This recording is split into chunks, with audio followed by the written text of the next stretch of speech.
কি বলবো বুঝে উঠতে পারছি না।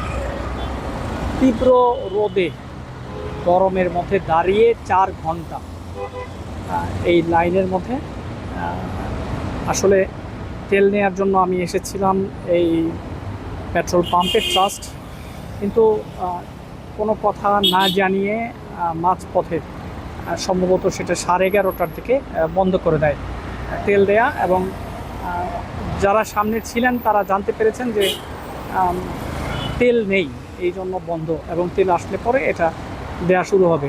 এই বিষয়টি আমি আসলে জানতে পারি যখন 12:30 বাজে। তখন অলরেডি গাড়ি এসেছে, তেলের গাড়ি এসেছে, এবং তেল দেবে এমন একটা ভাব রয়েছে, কিন্তু তেল দিচ্ছে না। এবং তেল এখানে আনলোড করার পরে আমি নিজে এখানে গিয়েছিলাম, ম্যানেজারের সঙ্গে কথা বলেছি, এবং উনি বললেন যে তেল দেওয়ার পরে কিছুক্ষণ সময়, আনলোড করার পরে কিছুক্ষণ সময় অপেক্ষা করতে হবে, এবং সেই অপেক্ষা থেকেই অপেক্ষার পরেই আমরা আপনাদেরকে তেল দিব। আমি সেই অপেক্ষায় দাঁড়িয়ে 1টা থেকে 2টো, এখন 2:30টার বেশি বাজে। আপনারা অনুমান করতে পারেন সেই 10:30 থেকে এখন পর্যন্ত আমি তেল পাইনি, কিন্তু এখানে অপেক্ষা করছি। এবং এই বিষয়টা কিভাবে নগরবাসী, এখানে তো প্রত্যেকের সময়ের দাম রয়েছে, তেলের দাম 120 টাকা, কিন্তু এই যে 4 ঘন্টায় 2 লিটার তেল পাওয়া যাবে বা 4 লিটার তেল পাওয়া যাবে, সেটা এই ঘন্টার সঙ্গে যদি যুক্ত করা হয়, এই ঘন্টার মূল্য এবং তেলের মূল্য, তখন কি দাঁড়াবে, কত টাকা দাঁড়াবে এই তেলের দাম? এটা একটা ভাবনার বিষয় যে এখন যদিও আমরা বলছি যে 120 টাকায় দিচ্ছি, কিন্তু 4 ঘন্টা পরে এই 120 টাকার তেল, এই 4 ঘন্টার শ্রমের মূল্য বা এই সময়ের মূল্যটা কত?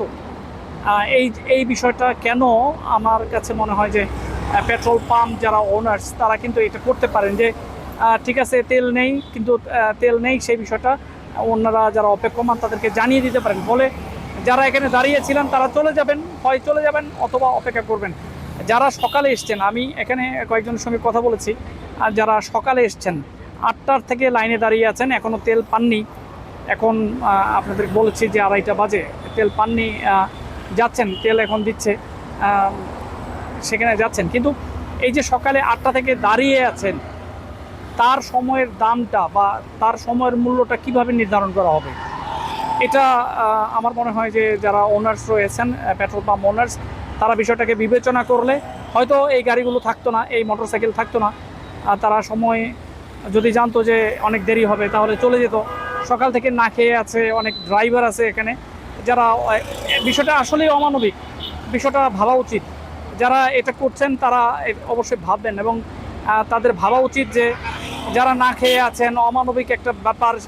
এখান থেকে সকালে 8টা থেকে 2টা পর্যন্ত, অর্থাৎ একটা বিরাট একটা লম্বা সময়, এই সময়ের মধ্যে এখনও তেল পাচ্ছেন না। তারা তারা কী করবেন এখানে?